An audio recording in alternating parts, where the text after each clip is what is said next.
27 রমজানে আকাশে কি ঘটে এবং জমিনে কি ঘটে আপনি জানলে অবাক হয়ে যাবেন।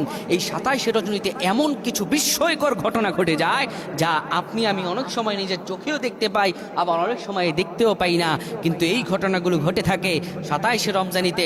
আকাশে কি ঘটে, জমিনে কি ঘটে, আল্লাহ রাব্বুল আলামিন এই রজনী, শবে কদরের রজনী, এই রজনীর সম্পর্কে আল্লাহ তাআলা কোরআন আল কারিমে বলেন, ইন্না আনজালনাহু ফি লাইলাতিল কদর, নিশ্চয় আমি কদরের রাতে কোরআন নাজিল করেছি। শোনো, আমা আদরাকা মা লাইলাতুল কদর, তোমরা কি জানো নাকি কদর কি? কদর কি জানো নাকি?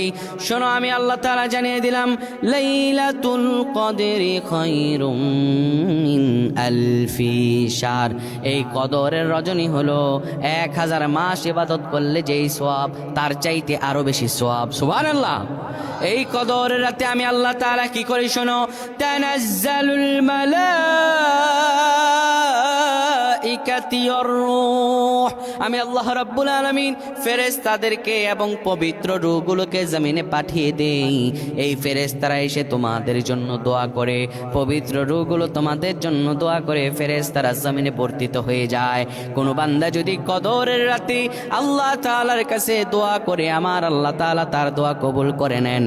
কারণ এই দিনে ফেরেশতারা জমিনে অবতরণ করে, আসমানের ফেরেশতারা জমিনে নেমে আসে, বান্দা আল্লাহর কাছে দোয়া করে আর ফেরেশতারা বলে আমিন। যখন বান্দা দোয়া করে, ফেরেশতারা যখন বলে আমিন, আমার আল্লাহ বান্দার দোয়াকে কবুল করে নেন। আল্লাহুম্মা আমিন।